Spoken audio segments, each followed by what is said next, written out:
Hey, I'm Chauncey. I'm from Harrison, New Jersey. My family was very macho. There were always sports on the television. I'm one of three boys. Grew up with my grandparents in the house. So there's a lot of family around. My whole block was at least like 50 to 60% relatives. So very Italian neighborhood. I always say I had really no choice but to be gay because I had an Uncle Butch and he had a dog named Bear. And across the street from our house was an Italian gentleman's club called the Pleasure Club. One night, I think I was about 6 years old. I don't know what made me do it, but I went into, everybody, my whole family was across the street.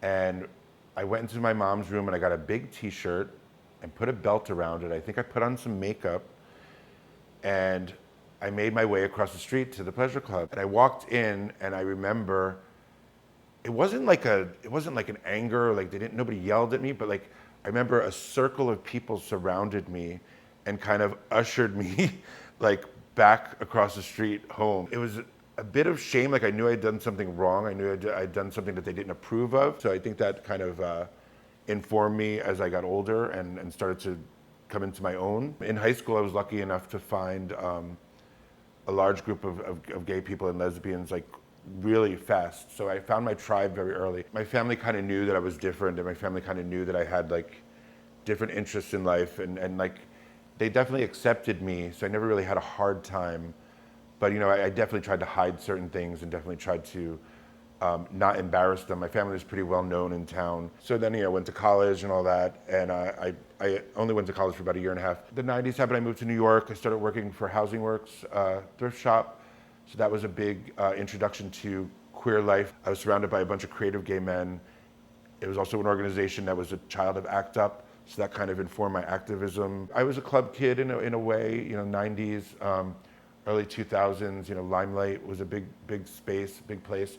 Found my community there, and you'd see people every week on the dance floor. So then 9/11 happened, and it was kind of like a big, I was working at a restaurant. I bartended that entire day, watched the towers fall over and over again on the news, and it really affected me, not because I didn't really know anybody who was in the building at the time, but what it affected me in a way that I was like, I became a little more reckless and knowing that like I could die at any moment. It was a scary time, and like anything that ever happened after that, if like there was an explosion or if there was like an elevator stuck, you immediately assumed it was terrorism. So I had already been a club kid, partying, doing ecstasy, doing this and that, but I think right after 9/11 is when I kind of picked up doing crystal meth. I would use it to have fun at the clubs. We would do it. We were able to dance for hours and hours. Some of my friends would disappear after a certain point of time and go to the sex clubs, and we wouldn't hear from them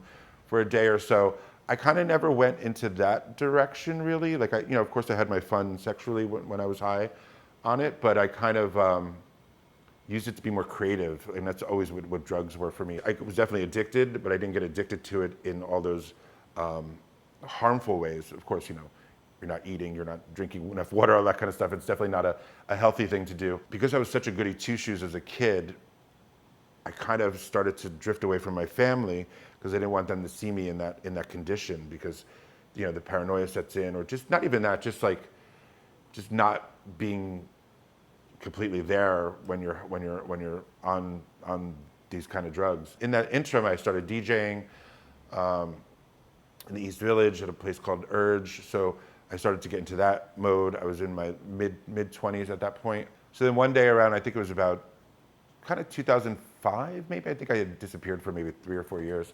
I checked my messages as I go. I think I was on my way to work. I checked my messages, and my sister-in-law Joette had left a message saying, "Hey, just want to let you know that you have a new nephew, and he would love to meet you."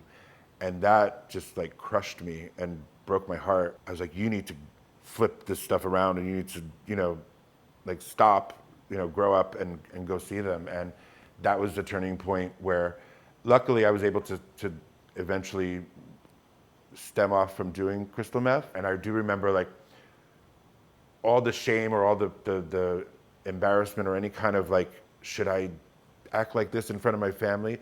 That 3 years of, self-destructiveness just wiped all that away. I think when I got the phone call and it kind of reminded me of who I was the youngest in the family for such a long time.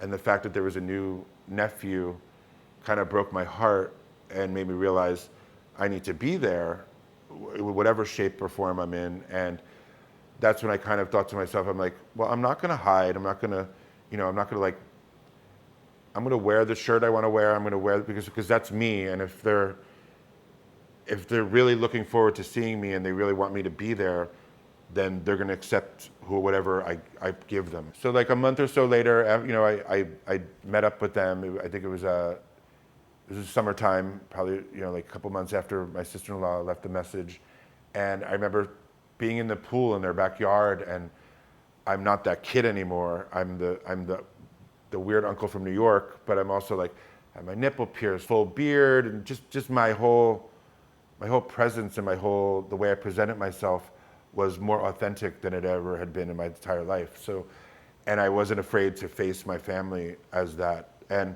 there was no weirdness. It was more probably like there's more weirdness in my own mind, but they all just were really happy to see me and glad that I was okay. They always knew I was still a good kid in a way, even though I was grown up.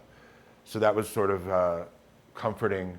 And then, saw them, all the holidays and all that kind of stuff, and things were back to normal.